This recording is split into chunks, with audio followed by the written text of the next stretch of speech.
akan bicara sebenarnya. Saya akan membawakan materi tentang heavy metals dan trans elements, dan ini yang kita gunakan di Petrolab, metode dan peralatan yang saya mau bawakan ini.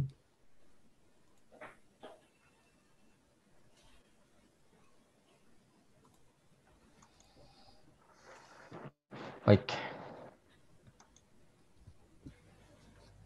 mungkin sebagai pengenalan kita akan refreshing berkaitan dengan logam berat.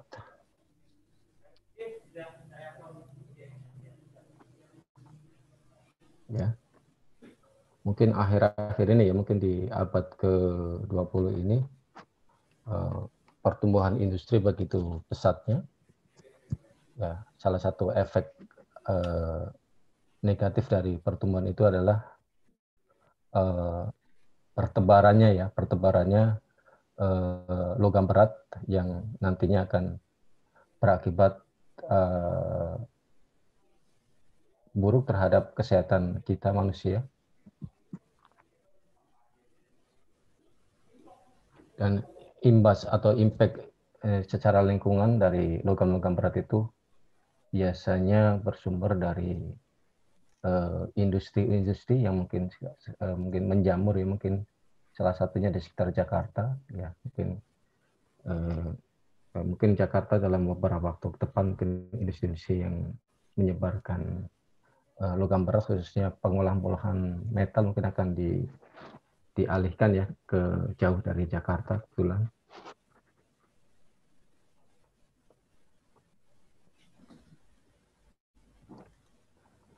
Nah, bagian-bagian signifikan dari logam-logam berat ini pada akhirnya sebagian atau mungkin sebagian besar akan berujung atau berada pada wastewater ya, atau limbah-limbah air, dan beberapa mayoritas industrial source ini meliputi logam-logam kadmium, Pb, mangan, koper, zinc, krom, merkuri, arsen, besi, dan nikel. Metal-metal ini sebaiknya sebelum dibuang memang harus dilakukan treatment untuk mengeliminasi keberadaannya di air. Ini sumber-sumber heavy metals yang mungkin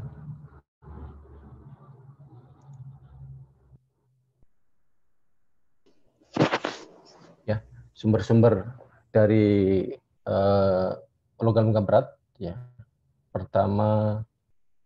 Yang pertama sekali adalah mining dan proses pengekstrannya, ekstraksi dari mining itu sendiri. Kemudian primary smelting ya, dia bisa juga ada di smelting, kemudian di use phase, kemudian di waste disposal, dan sebagainya. Inilah sumber-sumber utama munculnya logam-logam berat yang menyebar di lingkungan kita.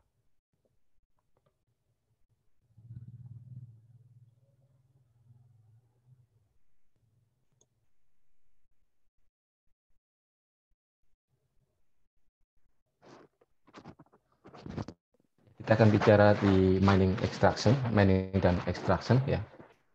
Sumber terbesar tersebarnya logam berat ini berasal dari penambangan metal khususnya, dan proses pengekstrakannya ya. Sebagai contoh katakan mining dari emas katakan. Ya, mining dari emas mungkin ada beberapa kandungan di emas tadi yang dia bisa berada di logam itu, memang dia mengandung logam berat, dan bisa jadi berasal dari pengekstrakannya. Katakan di beberapa penambang, khususnya penambang tradisional, masih menggunakan merkuri sebagai teknik atau proses untuk mendapatkan emas. Nah, inilah sumber-sumber besar, sumber-sumber utama dari munculnya logam berat yang mencemari lingkungan kita. Nah, metal-metal ini kan pada akhirnya akan berujung di tailing ya, dan produk-produk limbah yang lain. Dan bisa jadi logam-logam berat ini juga berasal dari pengolahan atau penambangan dari metal-metal yang selain logam berat itu sendiri. Contohnya metal seperti zinc, koper, dan nikel. Ya, dan pengekstrakannya metal-metal ini juga akan menimbulkan pencemaran logam berat. Kemudian bagian kecil dari logam berat juga bisa ditimbulkan dari smelting dan proses pengolahan metal ya, yang pada akhirnya juga akan maaf ini mengganggu berujung di waste atau bisa juga dalam proses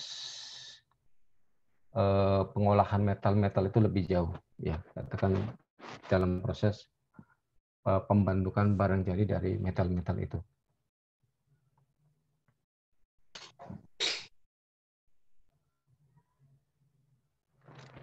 Kemudian fase penggunaan. Jadi metal-metal heavy metal ini juga akan mencemari lingkungan kita pada proses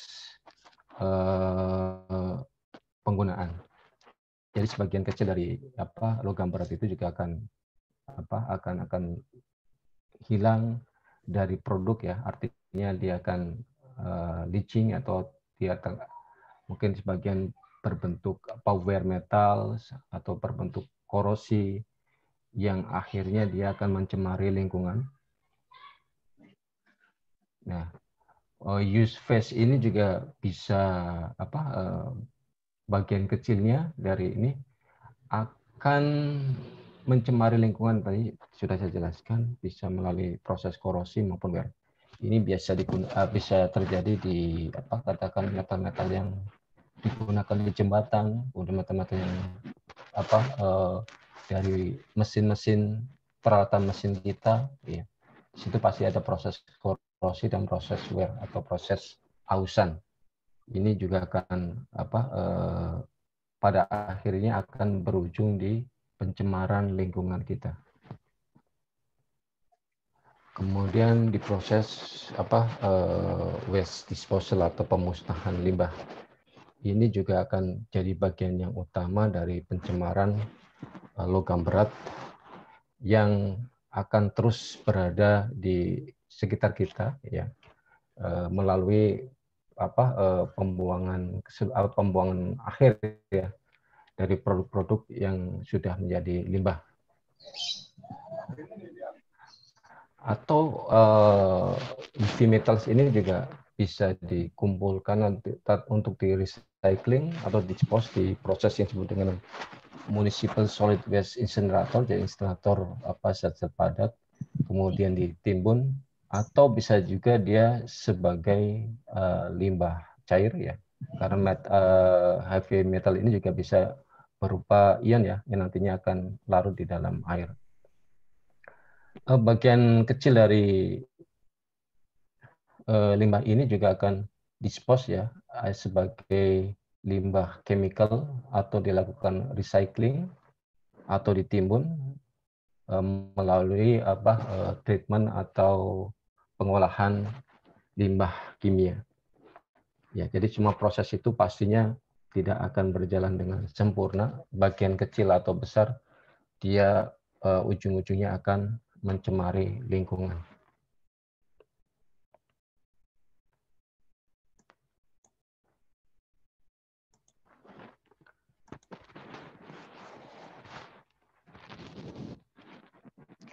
Ya, ini jadi poin kita mungkin buat pemerhati lingkungan bahwa sebenarnya polutan-polutan metal ini tidak bisa dihilangkan secara sempurna atau secara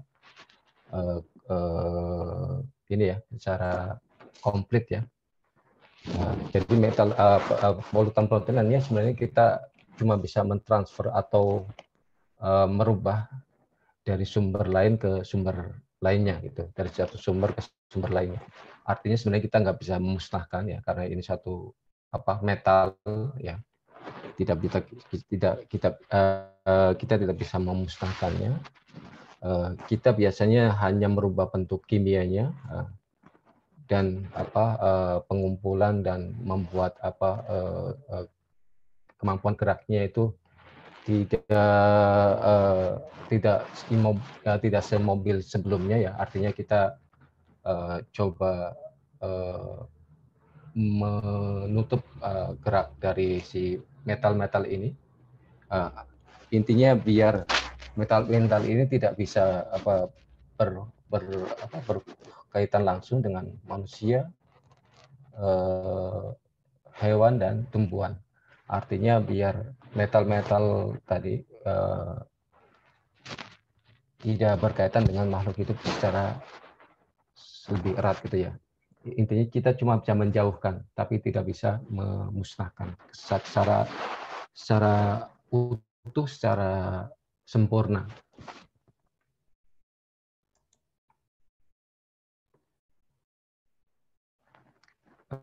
Maaf Mbak Lela.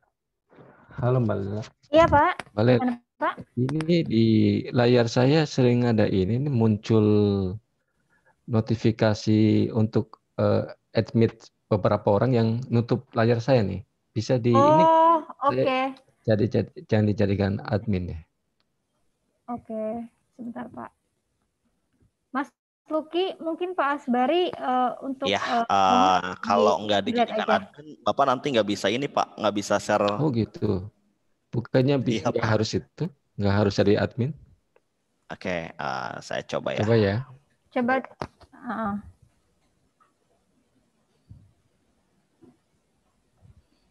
Tadi untuk share screen udah multiple kok Mas Luki. Oh gitu, baik.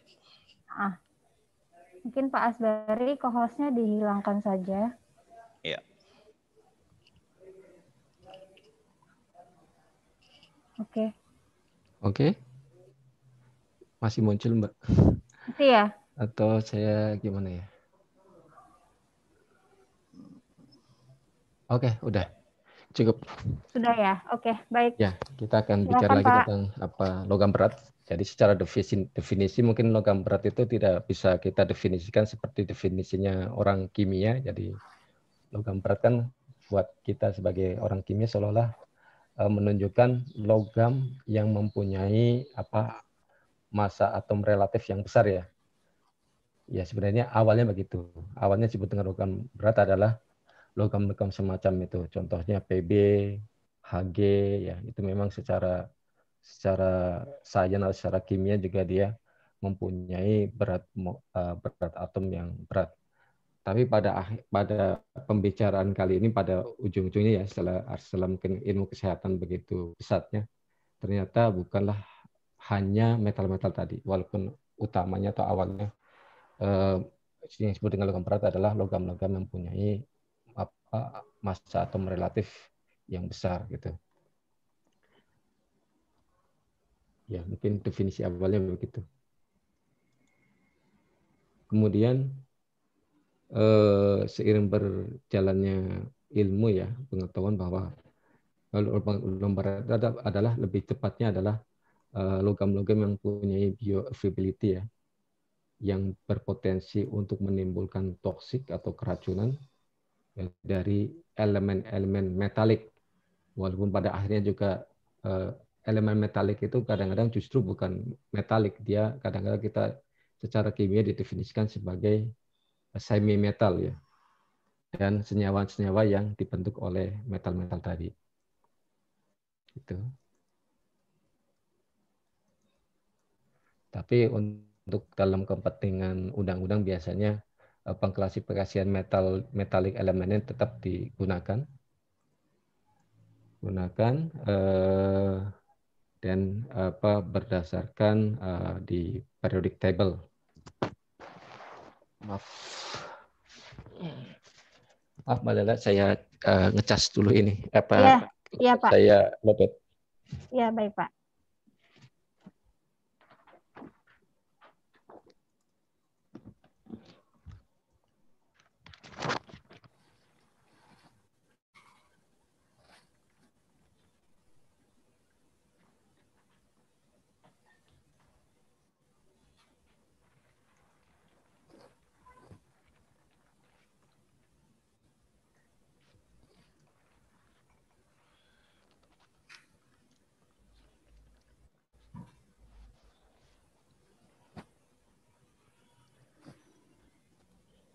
baik, kita lanjutkan. Mungkin dari ketiga poin itu dapat kita gabungkan bahwa definisi logam berat dalam kepentingan kita sebagai mungkin pemerhati lingkungan adalah logam berat biasanya digunakan di industri atau secara generik, secara general mempunyai daya racun baik kepada animals, baik dalam bentuk aerobik atau anaerobik proses, tapi tidak selamanya disebut dengan heavy metal itu berbentuk padatan atau bentuk metalik ya, karena biasanya heavy metal yang kita maksud ini adalah bentuk ion.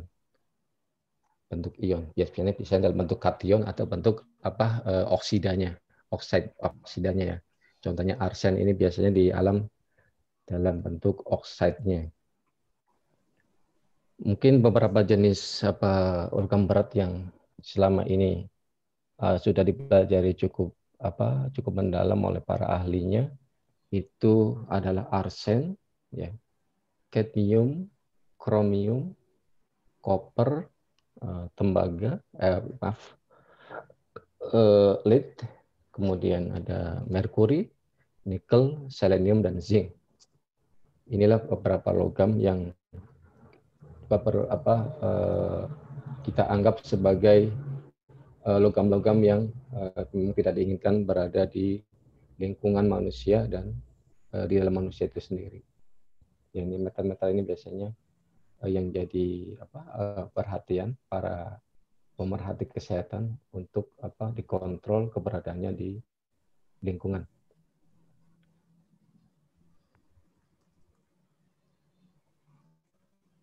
Ya, jadi metal-metal yang toksik ini dan ion-ionnya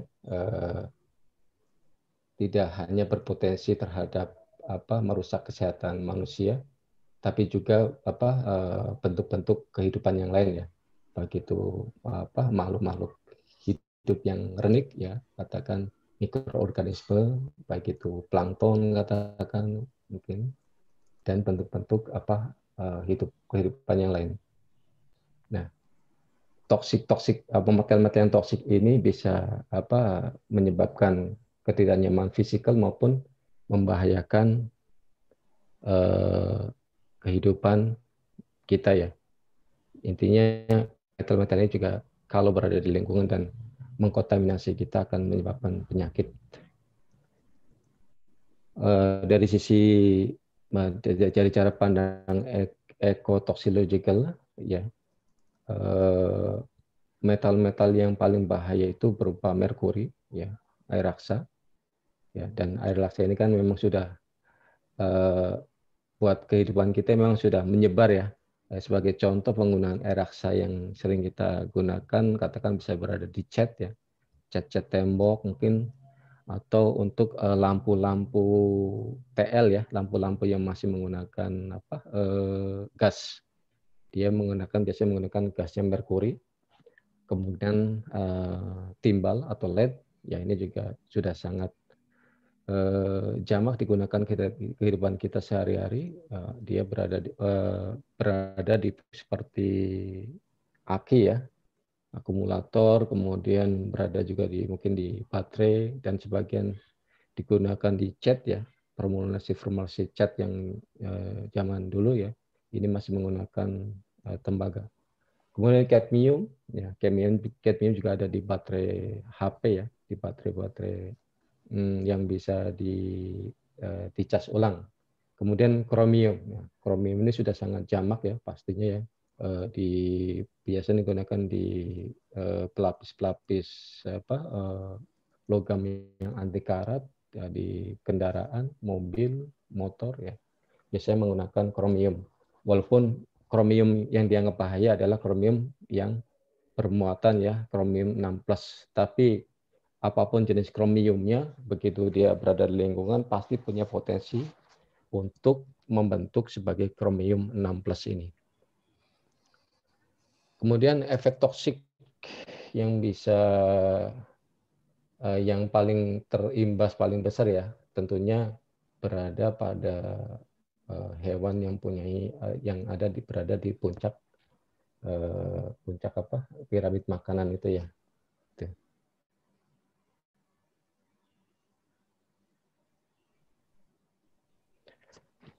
Ya, karena semua limbah ini pada ujungnya akan berakhir atau berada di air limbah ya. Makanya analisis dari air limbah untuk metal-metal ini menjadi cukup penting.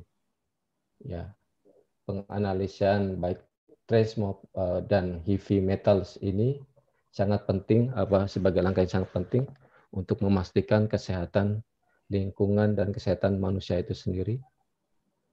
Nah, biasanya wastewater ini diatur berbeda-beda di tiap negara, bukan hanya di tiap negara, mungkin kalau kita tiap provinsi juga mungkin punya regulasi kadang-kadang yang mungkin berbeda juga. Tapi saya kira semua orang sepakat bahwa tujuan dari pengaturan ini adalah untuk meminimalisasi masuknya polutan ke dalam air saluran natural water yang ada di sekitar kita ya.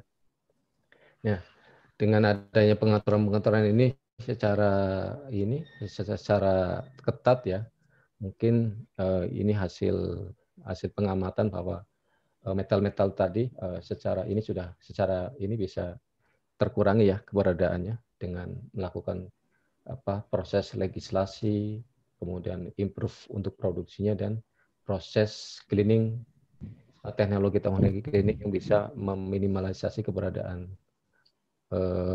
logam-logam berat ini di dalam air lingkungan sekitar kita. Nah, kita masuk ke poin utama dari presentasi saya ini, yaitu teknik penentuan logam-logam berat. Dalam hal ini saya ambil di wastewater, di sampel wastewater. Jadi proses atau teknik analisa logam-logam berat secara garis besar mungkin bisa kita gambarkan seperti ini. Pertama, pastinya yang namanya sampel pasti dimulai dengan representative sampling, artinya sampling untuk pengambilan sampel atau kita sering sebut dengan samplingnya itu juga harus representatif, harus benar. Ya. Kemudian dalam proses itu poin yang harus kita perhatikan adalah prevent analyte loss. Ya, jangan sampai analit atau heavy metal tadi ada sebagian yang hilang ketika dalam proses sampling ini. Ya, mungkin ada beberapa teknik untuk mengawetkan, untuk menjaga biar heavy metals tadi tidak loss. Jadi sebagai contoh katakan merkuri ya. Merkuri itu kan salah satu metal yang mungkin beberapa bentuknya, khususnya yang bentuk metalnya itu kan bisa menguap ya. Mungkin kita prosedurnya harus diperhatikan bahwa untuk mencegah itu ada prosedur-prosedur tertentu yang harus dilakukan. Kemudian poin berikutnya yang harus kita perhatikan adalah contamination from the environment ya. Artinya jangan sampai sampel yang tadi kita sudah sampling tadi akan terkontaminasi oleh kontaminan di luar sampel itu sendiri. Kemudian proses transfer sampel ke lab ya. Ini juga harus memenuhi prosedur tertentu ya. Pertama harus cepat nyampe ke lab, kemudian apalagi harus juga aman di perjalanan dan selanjutnya. Kemudian setelah sampel sampai di lab harus dilakukan preparasi sampel ya. Kemudian dilakukan kalibrasi instrumentasi. Kemudian juga harus dicarikan metode analisa yang tepat ya sesuai dengan regulasi, sesuai dengan kebutuhan customer dan seterusnya. Ini kita terangkan secara generalnya. Kemudian dilakukan treatment sampel sampai proses-proses penganalisan. Kemudian untuk memastikan bahwa proses penganalisa juga benar, kita juga harus melakukan tes akurasi dari metode yang kita gunakan menggunakan CRM. Kemudian terakhir setelah hasil kita dapatkan, kita melakukan evaluasi secara statistik. Mungkin kira-kira lah poin-poin besar dari proses penganalisian. Terserah mungkin Bapak Ibu menggunakan metode yang mana, bisa bisa SNI, bisa mungkin ada metode yang lain. Tapi secara garis besar mungkin poin-poin ini yang harus diperhatikan. Ya, ini poin yang harus kita perhatikan yang lainnya ya, bahwa tahap-tahapan dalam analisa itu sangat penting ya, dan berpotensi menjadi sumber error jika penggunaannya tidak semestinya. Jadi poin-poin apapun di suatu metode harus di-follow dengan baik, ya, dilakukan dengan sesempurna mungkin, ya, harus diikuti dengan baik, ya. Jangan sampai ada poin-poin yang kita lewati, karena itu akan menjadi sumber error. Dan poin selanjutnya adalah bahwa langkah-langkah analisis harus dilakukan dengan perhatian ya. Kemudian poin selanjutnya ini menyangkut dengan sample preparation ya. Di langkah sample preparation ini juga sangat penting. Kunci dari sample preparation ini adalah kita lakukan secara quickly, secepat mungkin, mudah dan aman. Ya, mungkin untuk melakukan quickly, easy, and safely ini beberapa pabrikan sudah memproduksi peralatan-peralatan yang canggih ya, seperti digest yang menggunakan microwave dan lain-lain. Ini sebenarnya peralatan itu bertujuan untuk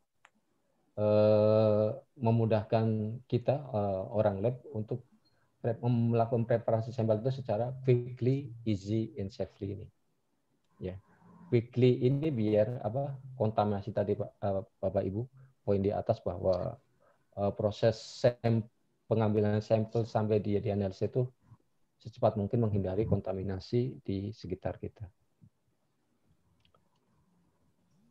Nah, beberapa wastewater samples ini juga bisa jadi dia mengandung partikulat atau organik material yang mungkin membutuhkan pretreatment.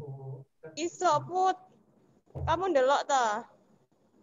Sebelum dilakukan proses analisa menggunakan spektroskopi.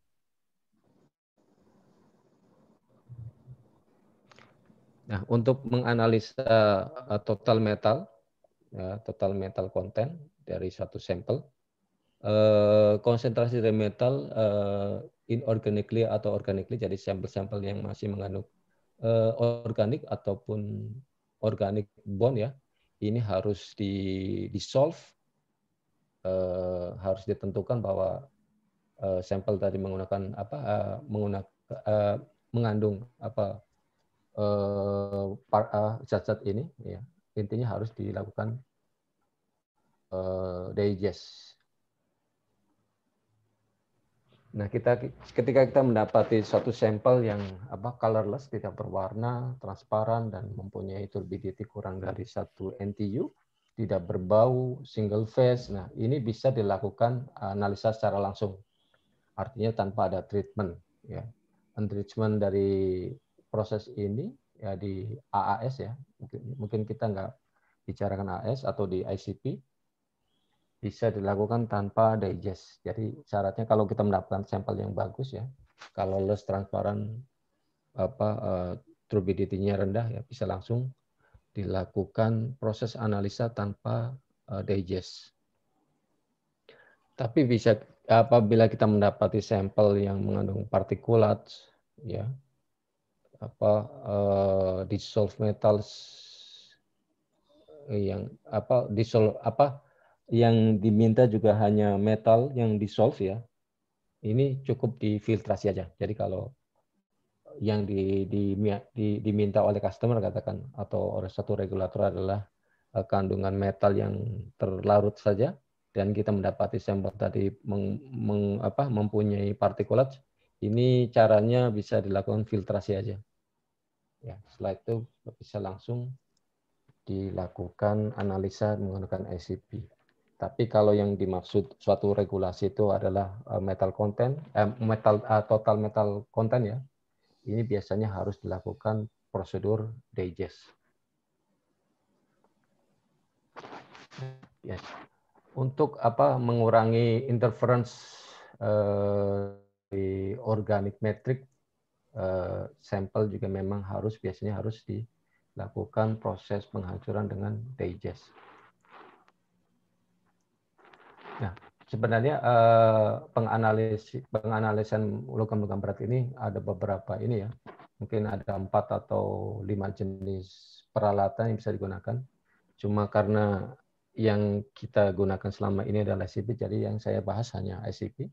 Kita akan bicara ICP optical emission spectroscopy, ICP OES ya. Ya, peralatan ini bisa digunakan sebagai teknik untuk penentuan trace metals dan UV metals ya.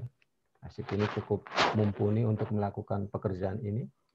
Kemudian ICP ini menggunakan multi element ya, artinya sekali running kita bisa mendapatkan data dari bermacam-macam atau bermacam-macam metals ya, melalui sumbernya plasma ya, sumber pemanasnya plasma. Kemudian cara kerja emisi mungkin tim Unitama lebih mumpuni untuk menjelaskan ini. Tapi secara garis besar adalah cara kerja ICP adalah mengeksitasikan atom ya, mengeksitasikan elektron di atom elemen yang kita maksud ya, sehingga elektronnya di elemen tadi berada di fase atau di tingkat excited elektron. Elektron tadi akan pastinya akan turun ke ground lagi. Nah, dengan cara dia mengemisikan atau melepaskan cahaya ya. Cahaya ini punya karakteristik panjang gelombang tertentu. Nah, akhirnya panjang gelombang yang bermacam-macam berasal dari berbagai macam atom ini akan dideteksi di detektor ya. Ini prosesnya mungkin nanti akan dijelaskan oleh Unitama, proses optiknya semacam apa, keunggulan yang ada di Agilent kayak apa, mungkin nanti akan dijelaskan oleh Unitama. Nah,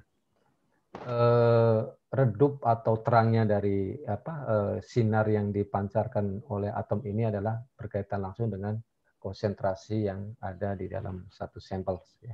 Jadi emit light ini besar kecilnya adalah nanti akan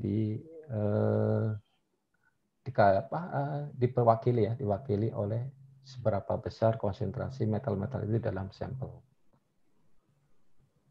Nah, dengan teknik ICP ini 60 elemen, jadi 60 jenis atom dari sampel kita ini bisa dianalisa di dalam satu kali running ya, dalam satu kali analisa, dan dalam waktu yang cukup pendek ya, kira-kira hitungan menit aja. Atau kalau jenis ICP-nya itu masih sekuensial, biasanya lebih lama, mungkin 2 atau 3 kali lebih lama dibandingkan dengan yang jenis simultan ini. Tapi kalau nggak salah Agilent tidak punya yang jenis sekuensial ya. Semuanya sudah canggih, jadi bentuknya semua sudah simultan. Jadi cukup cepat penganalisan dengan menggunakan ICP ini.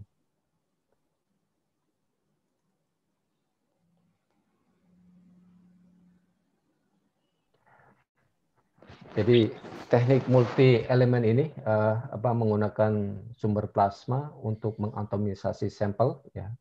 Kemudian ion-ion yang deteksi oleh mass spektroskopi. Oh ini kita membahas tentang ini ya berarti ICP MS ya, kebetulan kami nggak punya, tapi Unitama punya produknya. Mungkin nanti bisa dijelaskan lebih dalam Mas Luki tentang apa ICP MS ini. Ya, baik Pak. Iya. Mungkin saya agak skip aja, kebetulan kami nggak berpengalaman di sini. Tapi intinya di ICP MS ini limit deteksinya jauh lebih rendah dibandingkan dengan ICP yang optical ya. Ya, di sini regime range-nya itu sudah PPT atau parts per trillion ya, jadi udah PPT. Kalau ICP yang OS biasanya sekitar berada masih di ppm atau ppb, paling besar ppb. Paling rendah maksud saya. Oke. Nah, ini jenis tipe ICP yang kami punya di Petrolab. Jenis yang kami punya adalah Agilent serinya 5100 ICP OIS. Ya, mungkin kami akan sajikan data kalau Bapak Ibu bertanya apakah keunggulan dari ICP ini sudah real yang kita punya. Jadi performa dari peralatan ini mungkin akan kami sajikan. Ya, ini peralatan kami ini kita sudah gunakan untuk melakukan analisa merkuri. Nah, pertama kami sajikan ini data linearitas, ya, data linearitas yang kami sudah lakukan verifikasi. Ini punya linearitas R kuadratnya itu 0,9982. Jadi menurut kami ini cukup bagus ya secara linearitas, sudah sangat linear karena biasanya target kami itu di 0,995 ya. Jadi ini sudah lebih baik dari target yang sudah kami tetapkan di internal kami. Kemudian dari sisi repeatabilitas, nah, kita juga sudah melakukan verifikasi metode. Jadi repeatabilitas kami itu sudah cukup banyak, sudah cukup baik ya. Jadi persen RSD-nya itu 0,78, sedangkan yang dipersyaratkan adalah 8,65 ya. Artinya ini udah jauh melampaui dari target yang sudah kita tetapkan untuk repeatabilitas. Kemudian untuk akurasi kami sudah melakukannya juga dengan CRM ya, dengan CRM. Jadi rata-rata yang kami dapatkan itu 4.0194, sedangkan di nilai di sertifikat CRM itu 4,02 plus minus 0,476. Jadi kira-kira range dari keberterimaan dari CRM adalah 3,064 sampai 4,94 ya. Jadi nilai kita sudah sangat masuk ya, bahkan mungkin ada berada di tengah-tengah ya. Ya berarti ini artinya menunjukkan bahwa performa dari peralatan ini dari sisi akurasi sudah sangat baik. Kemudian dari limit deteksi, kami juga sudah melakukan verifikasi untuk limit deteksi yang kami dapatkan itu ya langsung aja kesimpulan, limit deteksinya adalah 0,0007, ini ppm ya, mungkin kalau dijadikan ppb jadi 0,07 ya. Ya sudah cukup baik ya, biasanya untuk memenuhi limit deteksi untuk regulasi atau perundangan-perundangan yang digunakan di Indonesia atau yang diterapkan di Indonesia ini sudah sangat masuk aturan itu. Mungkin presentasi saya cukup di sini Bapak dan Ibu semuanya. Mungkin kalau ada pertanyaan mungkin bisa dibuka Mbak Lela. Silakan Mbak Lela. Oke, baik. Terima kasih Pak Asbari atas pemaparan materinya. Oke, di sini saya sudah lihat ada beberapa pertanyaan, Pak. Saya langsung Ini mau saja ditampilkan ya. atau gimana? Mau ditampilkan Ya, atau saya Mbak Lela tampilin baca? boleh, Pak. Iya, saya tampilin boleh ya, Pak. Oh ya, silakan Mbak. Oke, Mas Luki, waktu untuk Pak Asbari masih lama ya? Masih Bu, sampai 10.30 Bu. Oke, masih lama. Ini sudah ada, sebentar Pak. Ada banyak Pak pertanyaannya. Ya, sebentar saya share screen dulu. Ya Mbak Lela, saya mungkin off 2-3 menit lagi Mbak. Saya off dulu Oke, beberapa menit. Ntar ya Mbak. iya, baik Pak.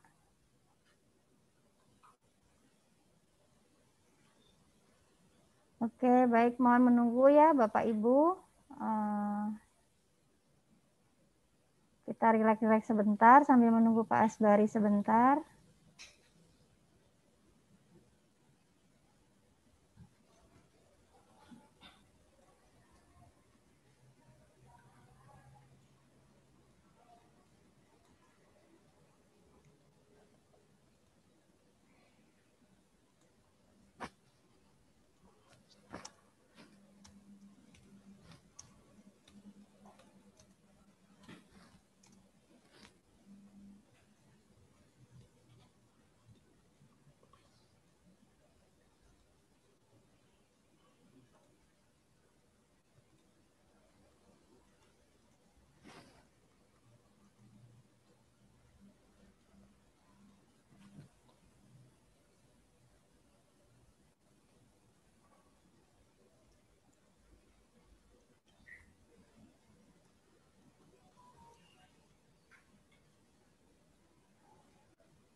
Ya, baik, mungkin Bapak Ibu bisa isi untuk ini ya, untuk apa kuesioner ya sebentar.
Baik Mbak Lela, silakan Mbak. Iya Pak, saya share screen dulu ya. Yuk. Saya keluar dulu berarti ya. Oh iya, tapi iya boleh Pak, silakan. Oke, silakan Mbak. Ya, ini belum semua Pak saya rangkum.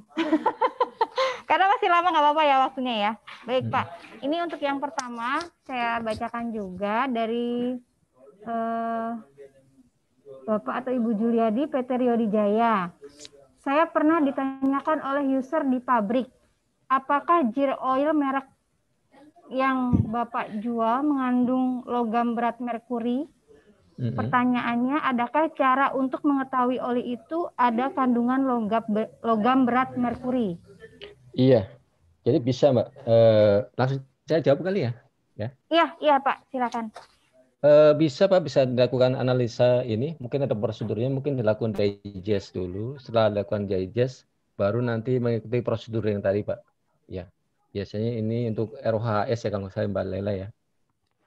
Iya.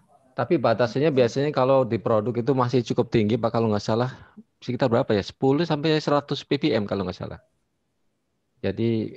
Jadi apa istilah bebas untuk produk dengan bebas untuk di lingkungan jauh ya. Kalau di lingkungan mungkin kalau nggak salah itu sekitar 10 ppb.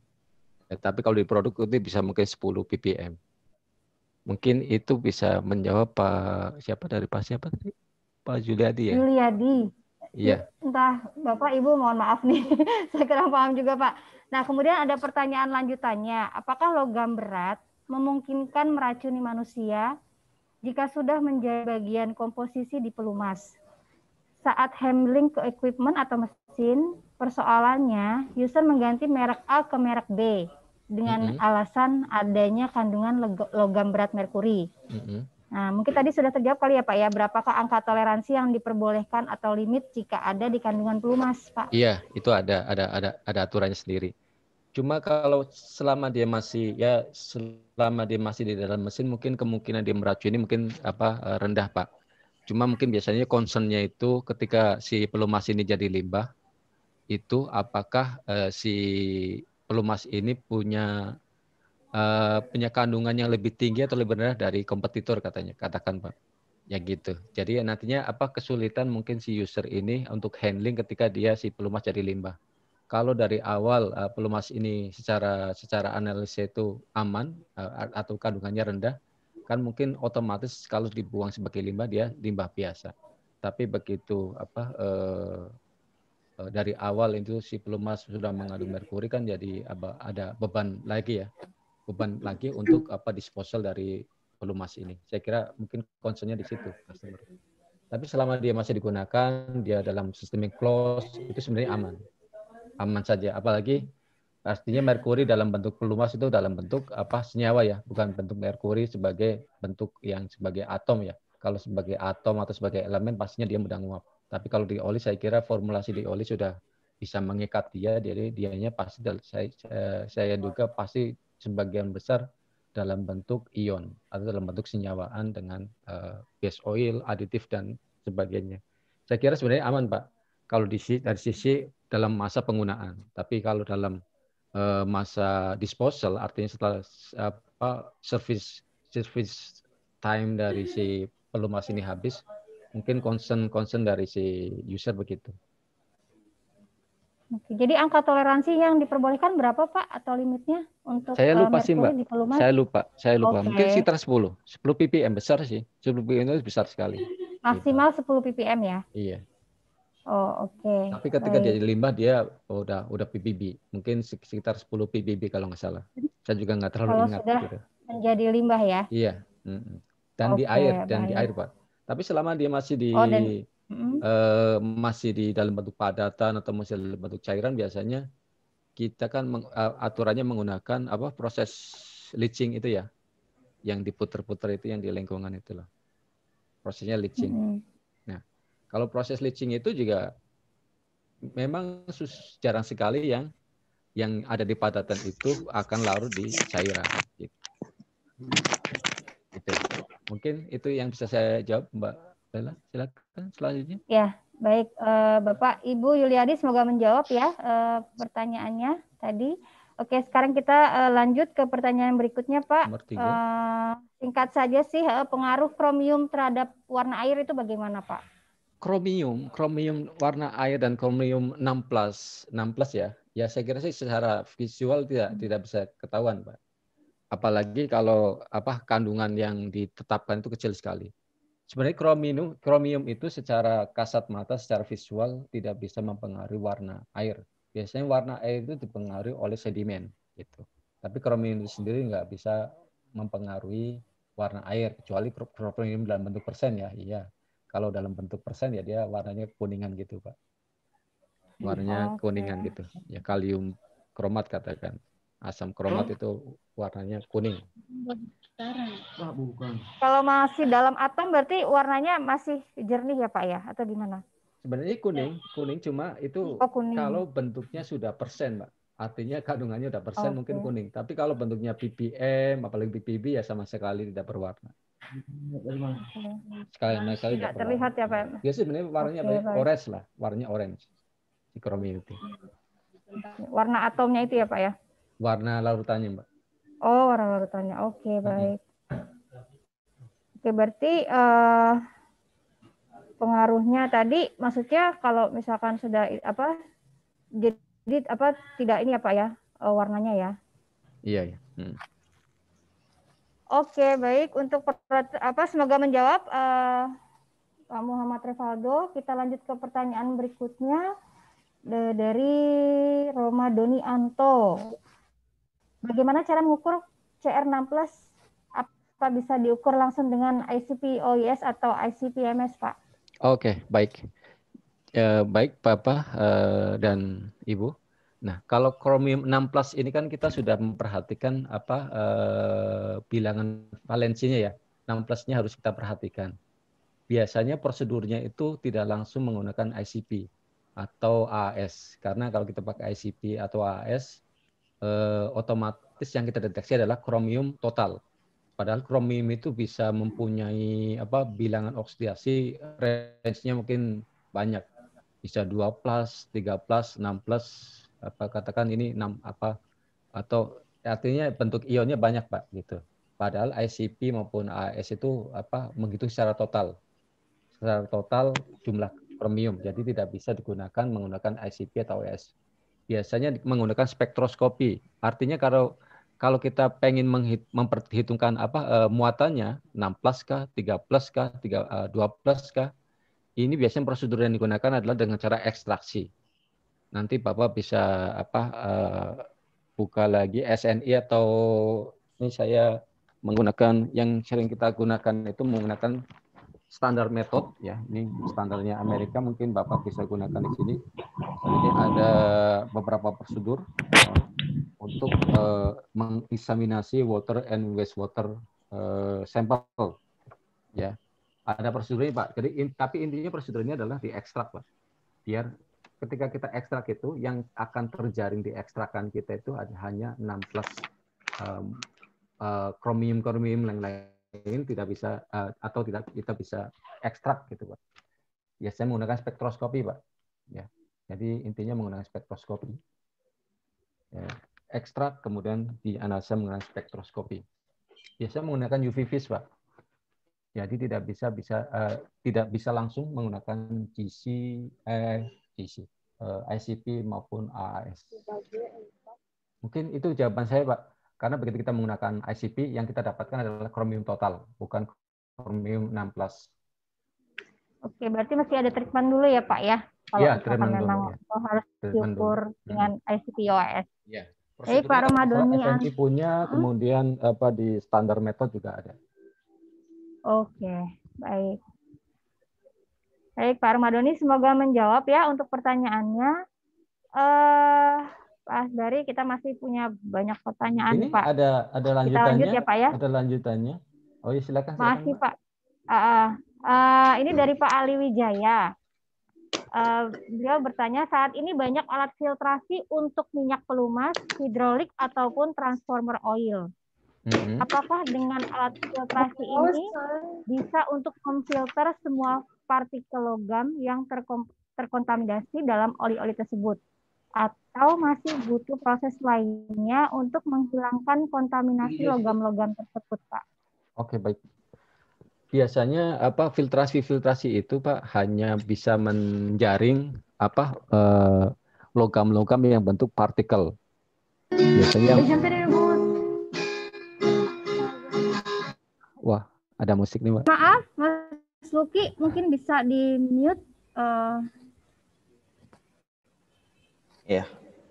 Oke, sudah ya. Oke, baik, lanjut Pak Asbari. Oke, ya. Jadi kan kalau filter itu kan cara kerjanya dia berdasarkan pori. Artinya materi apapun yang berpori dia bisa difiltrasi. Itu besi dalam bentuk gram difiltrasi, kemudian debu dalam bentuk partikel debu bisa difiltrasi.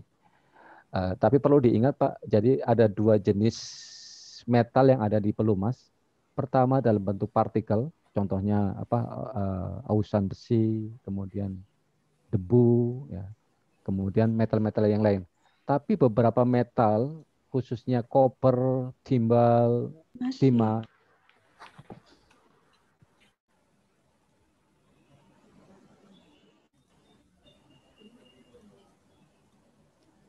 Sebentar. Silakan Pak Asbari, dilanjut. Saya di mute ini tadi. Ya. Oh, oke. Baik, Bapak Ibu, ya mungkin saya back sebentar ke tadi kelihatannya saya di mute tadi. Jadi intinya gini Pak, si filtrasi ini akan bekerja untuk meremove metal-metal dalam bentuk partikel. Tapi metal-metal dalam bentuk sabun, katakan kalsium kan aditif zinc, Mg, itu tidak bisa terjaring. Dan beberapa wear metal itu berada di oli juga kadang-kadang berupa ion, katakan copper, ya, yang sering mungkin kalau Bapak sering dapat istilah copper leaching, ya. Jadi rontokan koper yang berasal dari saluran pendingin di mesin, tapi dia peluruhannya secara kimia ini biasanya tidak bisa disaring, Pak, tidak bisa difilter, gitu. Jadi filter ini hanya bekerja di metal-metal dalam bentuk partikel, bukan metal-metal dalam bentuk soap, metal-metal dalam bentuk sabun, metal-metal dalam bentuk terlarut, metal-metal dalam bentuk ion. Kira-kira itu Mbak Lela jawaban dari saya. Saya kira sudah bisa. Oke. Ya, semoga menjawab ya Pak Ali Wijaya. Kita lanjut ke pertanyaan berikutnya Pak Asbari. Untuk merkuri analisis menggunakan ICP-OS, menggunakan metode seperti apa? Dari Mas Febrian Mermaliandi. Kita tetap menggunakan metode reduksi. Jadi kita campurkan, cuma Agilent ini sudah sangat compact ya.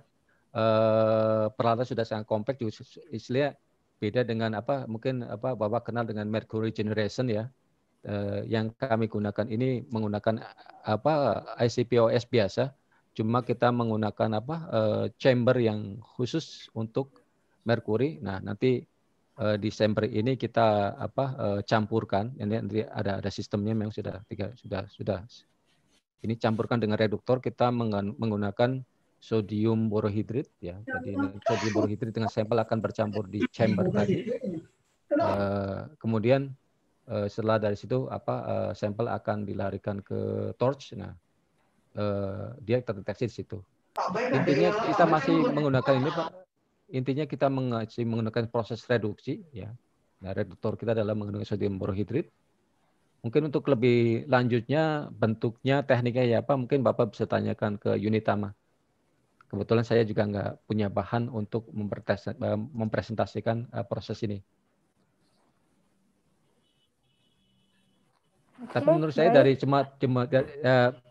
mungkin yang perlu saya tekankan dari beberapa teknik penganalisa merkuri yang menurut saya yang paling sederhana, paling kompak dan paling simple, ini baru kita dapatkan dari Agilent ini. Beberapa proses kita sebenarnya sudah punya, itu menggunakan menggunakan AS, dan itu menurut saya lebih ribet, lebih mahal juga ya. Tapi dengan menggunakan OS ini cukup untuk kebutuhan untuk menganalisa dengan limit deteksi yang dipersyaratkan di aturan-aturan pemerintah kita. Saya kira itu, Mbak Lela. Oke, baik Pak Febrian, semoga menjawab ya pertanyaannya. Oke, kita lanjut dari Pak Ilham Wahid, Pak. Bagaimana cara menentukan wavelength yang tepat atau recommended pada tiap atom elemen di ICP-OIS? Oh gitu. Pertama ya kita mengikuti wavelength yang ditentukan oleh standar. Yang kedua pastinya si pembuat alat juga sudah ngasih guidance. Jadi gini Pak, seandainya kita memilih wavelength ya, mungkin teknologinya mungkin Unitama silakan nanti jelaskan juga. Jadi begitu kita klik nanti ketika kita membangun suatu metode, ini di softwarenya Agilent ini sudah sangat bagus ya. Jadi otomatis kita akan dikasih data metal apa yang berpengaruh besar mempengaruhi dari wavelength itu, Pak. Jadi secara peralatan sudah ngasih wavelength yang tepat, katakan untuk Hg apa, dan di sekitar Hg nanti ada wavelength apa yang mempengaruhi wavelength itu, Pak. Katakan kita pakai 300. Nah, kan di dekat-dekat 300 ini kan biasanya wavelength dari metal-metal lain. Nanti kita dikasih data kira-kira berapa persen pengaruh dari wavelength yang lain itu, ya. Nah, seandainya di wavelength tersebut ternyata kita menganalisa di analit kita di sampel kita itu banyak terpengaruh katakan zinc, dan zinc itu katakan berdekatan dengan wavelength-nya si Hg. Nah, kita bisa beralih ke wavelength yang lain. Gitu. Intinya kita tetapkan wavelength yang paling sensitif. Setelah sensitif kita dapat, apakah di wavelength tersebut terpengaruh atau terreferensi dengan wavelength lain yang kebetulan metal yang yang berdekatan itu jumlahnya cukup signifikan. Intinya itulah, Pak. Tapi mungkin untuk praktisnya mungkin akan di-guidance oleh saya kira oleh technical support-nya atau teknisnya Agilent biasanya. Mungkin itu, Pak. Jadi jangan khawatir menurut saya untuk menentukan wavelength itu ya. Jadi ada beberapa macam. Pertama biasanya kita ngikutin prosedur. Katakan kita menggunakan STM, ACM katakan untuk metal FE katakan dia menganut atau menunjukkan wavelength berapa, kita bisa follow. Tapi begitu kita dapati ternyata itu kurang optimum, biasanya kita melakukan studi sendiri ya. Kita kadang-kadang tidak sungkan-sungkan juga untuk beralih menggunakan wavelength yang lain. Yang menurut hemat kami itu adalah yang paling rendah interference dengan metal yang lain. Kira-kira itu, Pak, dan silakan kalau di dalam prakteknya Bapak masih kurang puas dengan wavelength tadi, bisa konsultasikan dengan ahlinya di Unitama atau di Agilent. Mungkin itu Mbak Lela. Ya baik Pak Asbari. Terima kasih Pak Ilham, semoga menjawab ya untuk pertanyaannya. Kita lanjut ke pertanyaan berikutnya Pak. Sepertinya chatnya nih makin lama makin ke bawah makin banyak nih Pak. Dari Samudra Arini, saya pernah coba hanya 22 sampai 23 elemen saya panggil di metode. Tetapi ada beberapa elemen yang tidak dapat linearity-nya. Dengan catatan sebelum analisa sudah dilakukan kalibrasi wavelength dan detektor itu. Itu kira-kira kenapa ya Pak? Oke, linearitasnya mungkin ya kalau pengen lihat linearitas ya kita harus lihat per elemen itu. Linearitasnya karena dia terlalu rendah kah atau terlalu tinggi range-nya. Biasanya ada di situ. Atau bisa jadi linearitas itu akan melenceng ya. Jadi di akhir kan biasanya kita juga adjust panjang gelombang masing-masing ya. Di akhir setelah kita lakukan running standar ya. Bisa juga di situ dan bisa jadi karena pemilihan areanya. Jadi areanya itu juga kadang-kadang harus diperhatikan. Jadi areanya tidak semuanya kita ambil, katakan kita punya peak ya, punya peak itu jangan cuma kadang-kadang area itu nggak bisa diambil semuanya. Katakan kita hapus tailingnya kan ada tailing ya. Kanan kiri kadang-kadang ada tailing, biasanya kita bisa diakali dengan cara kita persempit ke daerah tengah. Itu kira-kira itu yang bisa Mbak, yang bisa kita lakukan tekniknya. Ya, secara kalau teknik lapangan memang harus sering berpengalaman ya, trial and error-nya itu. Mungkin. Atau mungkin saya nggak tahu Pak. Tadi siapa yang bertanya, Mbak? Gimana Pak? Tadi yang bertanya siapa namanya? Samudra Arini. Oh iya. Mungkin itu Bu bisa jadi tapi pengalaman kami sebelum menggunakan Agilent ini di merek yang lain, memang beberapa metal memang tidak optimum ya. Di ICP ini beberapa metal tidak optimum. Biasanya di metal peralihan antara UV dengan visible. Jadi ICP ini kan ada dua panjang gelombang yang kita amati sebenarnya ya. Jadi ada range-nya daerahnya UV dan ada daerahnya visible. Biasanya metal-metal yang di daerah visible ini biasanya akan bermasalah. Dulu sebelum di Agilent, di merek lain, salah satu ICP kami itu bermasalah di sodium. Ya, sodium kan di range-nya visible ya. Nah, dia sampai ICP ini kita pensiunkan masih kurang optimum di sodium. Gitu. Ya, ini juga tergantung dari kehandalan dari ICP itu sendiri, Bu. Jadi mungkin bisa jadi ini memang karakteristik si ICP tersebut yang tidak bisa mengoptimumkan analisa di beberapa metal gitu. Biasanya metal yang sering bermasalah itu di PB, kemudian di sodium, ya kira-kira di daerah itulah. Dulu kita punya beberapa merek ICP itu ada sebagian yang berada di logam berat seperti PB dan sodium. Kira-kira itu, Mbak Lela? Ya, oke, baik. Semoga menjawab ya, Ibu Samudra Arini ya. Oke, Mas kita Bari. lanjut, Pak. Ya, gimana Mas Luki? Enggak, nih saya Abdul Rahim. Oh, ya. Mas Bari, jadi total ICP-OS Agilent di Petronet sudah berapa unit, Pak? Satu, ya, sudah 4 total, Pak. Total. Sebelumnya existing-nya udah punya brand lain ya, Pak ya? Kita Saya dengar sudah ada punya GBC, ya, Pak. satu, GBC dua, 1, kita sudah punya 3 merek sebelum Agilent, Pak. GBC, Thermo ada 2 ya, Pak ya? Iya, ada 2. Oke, jadi mungkin yang tadi disebut Thermo mungkin ya, Pak ya? Ya, Yang enggak, untuk itunya kurang. Ya, saya nggak mau nyebut merek lah, Pak. Iya, sensor ya, Pak. Intinya, ya beberapa sebelum kita pakai Agilent, memang beberapa ada faktor itu, faktor yang di metal-metal tertentu kurang optimum, ya. Jadi kita agak kerepotan, Pak, agak kerepotan untuk memanage itu, ya gitu. Oke, terima kasih banyak, Pak Bari. Baik, silakan. Terima kasih Balai, Pak Abdul Rahim. Yang lainnya? Kita lanjut ya Pak, dari Rista Mentari. Limit deteksi merkuri itu pakai aksial ya Pak?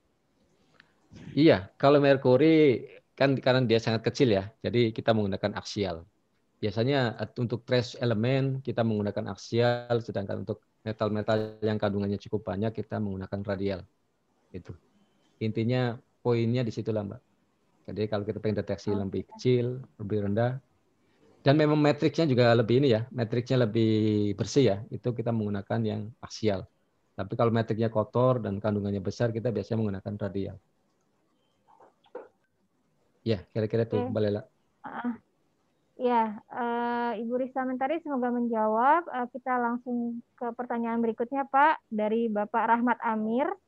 Dilihat dari kurva analisa merkuri, nilai R2 sudah bagus. Namun untuk nilai absorbansi di titik 0 sangat besar, katanya Pak. Di titik 0 sangat besar. Ya, mungkin di titik 0 sangat besar. Oke.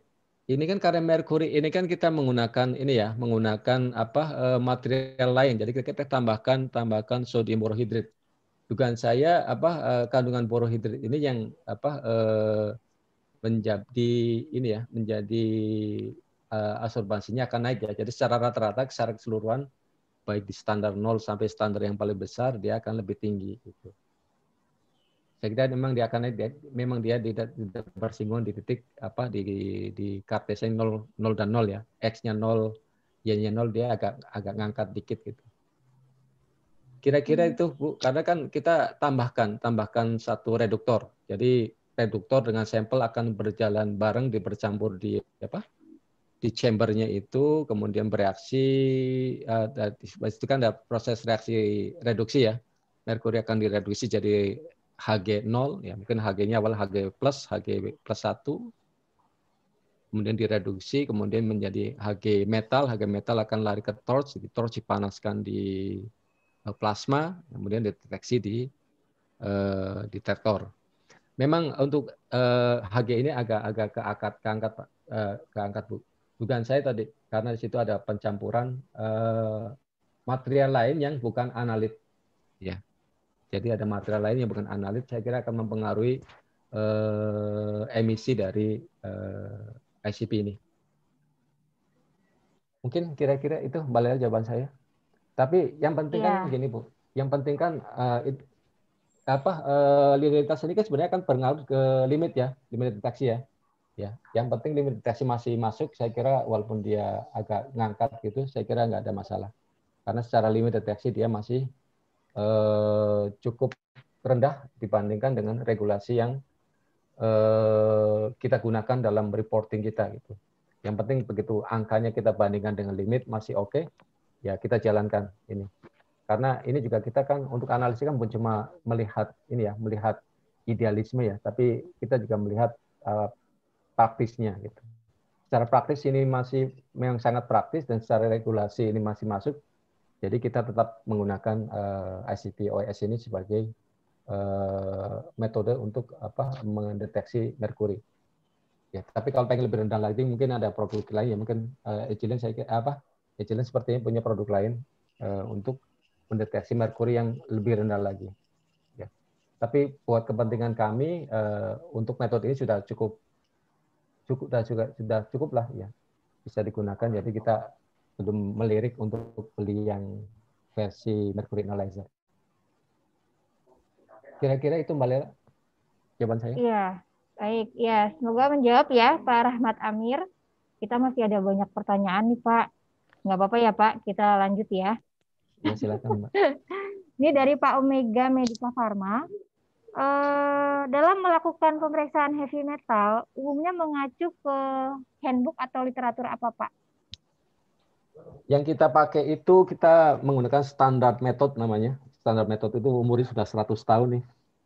Dari Amerika. Mungkin Bapak bisa purkes ini standar method ya. Atau Bapak bisa diskusi dengan tim Petrolab lah kalau mau ini. Standar method biasanya kita Pak. Di sini biasanya lebih komprehensif ya, di standar method ini. Jadi standar method ini kumpulan metode-metode punya Amerika nih Pak untuk menentukan analisa-analisa di water dan wastewater. Kita sudah punya ini yang saya ada di tangan saya itu edisi ke-23. Kebetulan Petrolab langsung beli aslinya nih Pak. Ini kira-kira tebalnya berapa ya? Ya tebal banget Pak. Jadi semua metode hampir ada Pak. Ya, semua metode itu ada di sini. Saya lihat berapa halaman ini. Cukup tebal Pak. Oke, berarti Ya, Pak Asbari punya banget. kitabnya ya Pak ya, handbooknya Punya ya. kitabnya nih, ya punya kitabnya. Mungkin kalau bisa diperlihatkan ini Pak. Gitulah, setebal ini lah kira-kira bukunya lah. Setebal ini Bapak ya di metode ini ya. Kira-kira ini Pak. Ya, mungkin bisa dicari. Gitu. Oke, baik Mbak Lela, itu kira-kira. Oke, Pak Omega, kalau mau discuss mengenai standar metode bisa ke Petrolab, tapi kita tidak bisa memberikan bukunya ya Pak ya ke customer ya Pak ya. Iya. Tidak boleh di-copy. Boleh di-copy. Oke. Baik, kita lanjut Pak dari Pak Hendri Saputra untuk arsenik, mungkin arsenik kali ya. Verifikasinya ada nggak Pak? Arsenik ya, saya kira arsenik pasti ada CRM-nya Mbak. Ya. Arsenik saya kira ada CRM-nya. Jadi untuk verifikasi silakan Bapak Ibu cari aja CRM untuk arsenik. Saya kira ada. Kami juga punya sih. Kita menggunakan CRM juga untuk verifikasi arsenik ini. Ada Bu. Ya jawabannya saya itu Oke. Mbak Lela. Berarti ada ya Pak ya untuk verifikasi arsenik ya? Ya ada. Oke, baik kita lanjut ke pertanyaan Pak Febrian. Beliau menanyakan lagi, melanjutkan pertanyaan saya mengenai metode analisa merkuri pada ICP-OIS menggunakan MEIS. MSIS.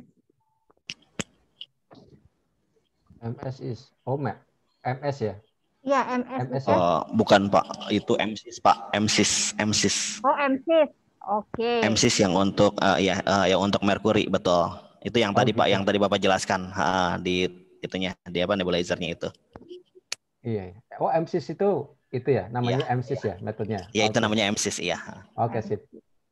Ya gimana Mbak Lela? Diulang deh Mbak dari awal Mbak. Oke, melanjutkan pertanyaan saya mengenai metode analisa merkuri pada ICP-OIS menggunakan MSIS. Itu sih Pak pertanyaannya. Oh itu. Oke, saya kira mungkin tim Unitama ya Luk ya. Di-explore ya itu Pak. Ya. Nanti dijelaskan untuk MSIS tersebut gitu. Ya, silakan. Jadi untuk mempermudah aja sih gitu. Oke, baik. Mbak Lela, baik, lanjut yang lain. Pertanyaan Pak Febrian nanti bisa ditindaklanjuti oleh dari Unitama. Untuk pertanyaan selanjutnya dari Samudra Arini, sepertinya beliau bertanya lagi Pak, untuk preparasi sampel tanah dan katalis yang menggunakan digest microwave, seperti yang dijelaskan, tetapi hasilnya tidak terdigest sempurna, masih ada endapan dan warna tidak jernih. Hal itu apakah karena digesting kurang sempurna atau bagaimana? Jika kurang sempurna, mohon dijelaskan prosedur yang tepatnya dengan metode acuan. Baik. Untuk sampel tanah ya Pak. Sampel tanah ya. Sampel tanah. Baik Ibu. Jadi digest itu bukan berarti kalau kita digest semuanya jadi hancur, Bu. Jadi digest itu hanya melarutkan metal-metal tertentu. Ada beberapa metal yang tidak bisa larut di situ. Contohnya silikon, silikat. Jadi SiO2 apapun tanah-tanah aluminium silikat ya. Tanah itu nggak bisa terdigest gitu. Hanya bisa terekstrak beberapa metalnya aja, Bu. Jadi metal-metal yang bisa diionkan dia akan terekstrak. Tapi kayak matrik tanahnya itu sendiri memang tidak larut, memang tidak hancur gitu.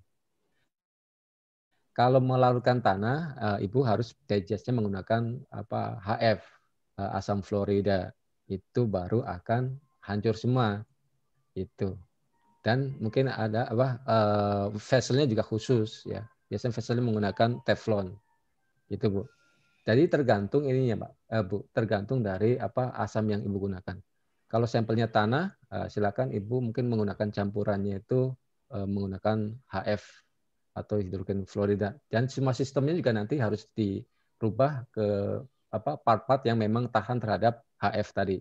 Biasanya HF ini kan akan melarutkan kaca ya, melarutkan kaca, melarutkan keramik. Biasanya nanti dihindari semua part yang digunakan di ICP juga terhindar dari bagian-bagian atau part-part yang mengandung silikat gitu. Mungkin itu jawaban saya, Mbak Lela. Iya, oke, baik. Ibu Samudra Arini, semoga menjawab ya. Mas Luki, kita masih punya waktu berapa menit lagi, Mas? Ada 8 menit lagi, Bu. 8 menit lagi ya. Oke, baik. Pak, kita lanjut dari Ibu Risa Mentari lagi. Untuk pengukuran merkuri menggunakan ICP, OIS, apakah menggunakan metode seperti pembacaan heavy metal lainnya? Atau perlu perlakuan khusus seperti menggunakan MSIS ya? Iya. Lalu limit deteksi yang Bapak sajikan itu di aksial kah? Reduktannya apa, Pak? Boleh dijelaskan prinsip kerjanya, Pak? Karena merkuri mudah rusak karena panas. Soalnya merkuri saja di atas menggunakan prinsip uap dingin, bukan uap panas. Terima kasih. Oke. Merkuri itu sebenarnya nggak mudah nguap selama dia masih bentuk ion. Jadi merkuri itu akan menguap ketika dibentuk metal. Biloknya itu 0, itu baru dia akan mudah nguap. Tapi kalau dia beloknya udah Hg1, Hg plus 1, nah dia nggak mudah nguap. Jadi selama asal merkuri itu masih bentuk ion, di sampel itu masih bentuk ion, dan kita belum reduksi, dia nggak akan lepas gitu. Kita menggunakan MSIS ya. Jadi sistem yang kita gunakan itu MSIS, dan kita reduktornya adalah sodium borohidrit gitu. Setelah kita reduksi kan membentuk Hg plus ya. Nah, Hg plus itu kok otomatis akan masuk ke torch. Jadi begitu masuk torch, pasti yang melewati torch akan dideteksi oleh detektor. Artinya kita nggak akan kehilangan Hg yang nggak terdeteksi di detektor. Itu. Intinya itu. Mungkin poin-poin yang saya tekankan. Merkuri akan menguap ketika dia direduksi. Nah, ketika direduksi dan dia belum dideteksi, dia memang akan menguap. Tapi selama dia masih bentuk sampel, biasanya sampel itu bentuknya ion, tidak akan menguap. Itu. Kira-kira sudah bisa menjawab, Mbak Lela, silakan. Pertanyaan yang lain? Ya, baik. Oke, baik Pak. Kita lanjut ke Bapak Febrian Mermaliandi. Untuk digest sampel oli atau pelumas, apakah bisa di-share Pak metode yang digunakan seperti apa? Oke, mungkin kalau ini Japri aja kali Mbak ya. Japri aja ya, kalau metodenya ya. Kayaknya kita nggak bisa share umum ya ini. Silakan Japri aja lah. Japri aja ke Mbak Lela, Pak. Ya. Oke, Mas Febrian Mermaliandi, silahkan Japri ke saya untuk nanti kelanjutannya. Kita lanjut ke pertanyaan berikutnya, Pak, dari Ibu Meninda Kusuma Wardani. Pak Asbari, agar performa metodenya baik, untuk nilai absorban, apakah ada ketentuan range batas minimal dan maksimalnya, Pak, sebelum divalidasi? Oke. Sebenarnya sih setahu saya belum ada ini, Bu. Belum ada absorbansi itu minimalnya. Tapi nggak tahu kalau dari secara tim pabrikan Agilent, saya kira mereka punya. Tapi yang kita share sebagai user, biasanya kita nggak mendapatkan itu, Bu. Tapi Ibu bisa siasati ketika ICP ini masih baru, pastikan itu performanya masih bagus-bagusnya ya Bu ya. Ibu bisa jadikan poin ini sebagai kontrol sampel atau kontrol kualitas. Katakan di awal-awal biasanya ICP masih baru, bisa kita cek performa dari absorbansi per konsentrasi atau per mol atau per ppm analit. Katakan kita mau patok Hg.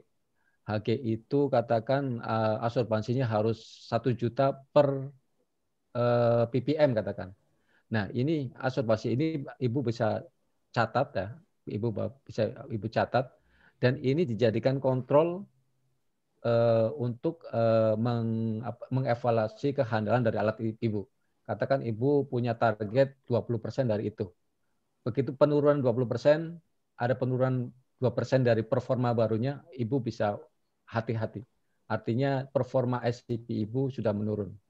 Saya kira ini bisa dijadikan sebagai kontrol kontrol performa ya, atau kita sebutnya kontrol sampel lah gitu. Biasanya dulu kita lakukan itu Bu, di awal ICP ini kita beli, di awal-awal minggu-minggu kedua, ketiga setelah running, saya minta ke QC kami untuk mendata ini, data ini. Jadi semua metal kita tabulasi absorbansi per ppm-nya ya. Nah, begitu ppm-nya itu sudah menurun, artinya absorbansi sudah menurun, emisinya itu sudah menurun, kita lakukan evaluasi. Kira-kira itu Bu, jawaban dari saya. Oke, baik. Terima kasih. Bapak, Ibu semoga menjawab ya Pak. Mungkin karena waktunya terbatas, saya pilih satu pertanyaan lagi ya Pak. Ya, dari silakan, Junita Dita. Selamat pagi Pak Asbari. Saya mau menanyakan lebih efektif manakah dalam menganalisa metal menggunakan metode ICP-OIS atau GC? Karena di tempat saya bekerja metode yang digunakan menggunakan GC. Menggunakan GC untuk menganalisa metal, iya. Lebih efektif Pak, mana? ICP-OIS atau GC?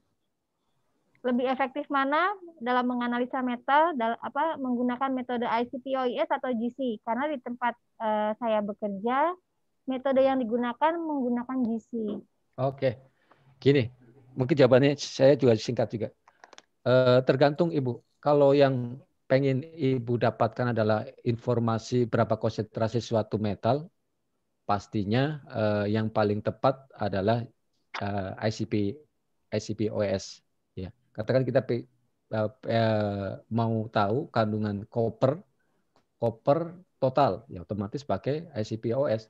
Tapi begitu Ibu pengen tahu kandungan koper yang berikatan dengan ligan berapa, koper yang berikatan dengan ligan B berapa, nah itu tidak bisa dilakukan dengan ICP-OIS itu. Jadi Ibu harus menggunakan kromatografi, mungkin bisa pakai GC atau bisa HPLC. Mungkin kebutuhan di Ibu mungkin itu kali Bu, bukan cuma metalnya, tapi bentuk senyawa kompleksnya yang pengen Ibu dapat. Kalau yang pengen Ibu dapat adalah senyawa kompleks, otomatis harus menggunakan metode kromatografi. Tapi kalau pengen tahu kandungan totalnya, ya sebenarnya yang paling tepat adalah ICP-OIS. Kira-kira itu, Mbak Lela, jawaban dari saya. Ya, baik. Berarti sudah pasti lebih efektif ICP-OIS ya. Iya, mungkin kalau nanti pengen totalnya. Ya, pengen tahu kandungan metal total, ya ICP. Gitu. Tapi kalau senyawaan metal itu dengan ligan tertentu, ya paling tepat adalah metode-metode kromatografi. Oke. Baik, semoga Bu Junita Dita menjawab ya. Baik Pak Asbari, mungkin saya cukupkan untuk Pak Asbari karena sudah lumayan 30 menit, lebih dari 30 menit nih untuk pertanyaannya. Oke, Mbak. Masih banyak sih Pak sebenarnya, cuma waktunya sangat terbatas karena kita harus lanjut lagi ke sesi berikutnya. Baik, terima kasih banyak Pak Asbari atas waktunya. Terima kasih Bapak dan Ibu semuanya. Mungkin saya juga mohon maaf untuk kekurangan saya. Sekalian saya pamit, saya harus live karena saya harus ke kantor. Terima kasih. Assalamualaikum Ya, warahmatullahi terima kasih wabarakatuh. Pak Asbari. Terima kasih Pak Asbari. Waalaikumsalam. Kita berikan aplaus virtual dong, Bapak Ibu. Silakan direction-nya. Chat. Oke. Baik, kita lanjut ke sesi berikutnya. Mudah-mudahan Bapak Ibu masih semangat ya. Kita akan lanjut ke sesi dari Bapak Abdul Rahim. Mungkin saya akan sedikit membacakan CV-nya. Nah, Bapak Abdul Rahim ini adalah sales dari PT Unitama Analitika Perkasa. Beliau lahir di Jakarta 21 April 1986. Mempunyai pengalaman sebagai produk spesialis di PT Prolab Mas Murni Swadaya dari tahun 2009 sampai 2010.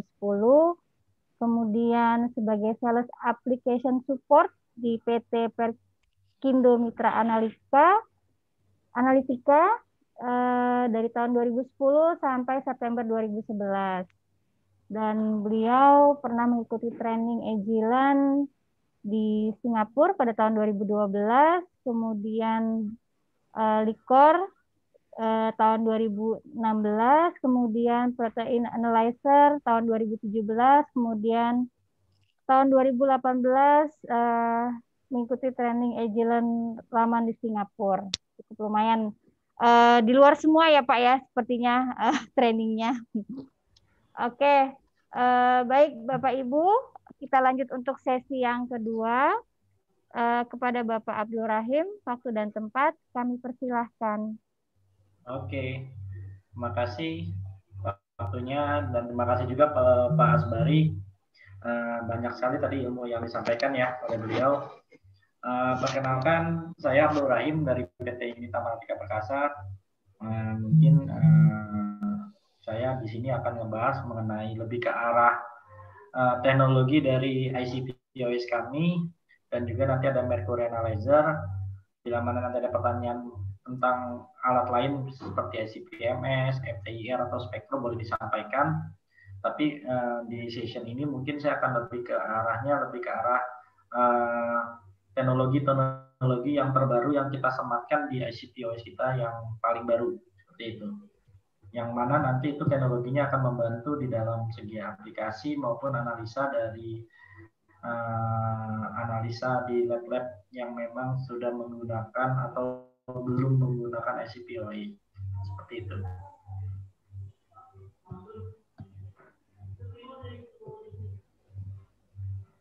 Sebentar, saya buka dulu. Screen, Pak. Ya, saya buka share screen-nya dulu.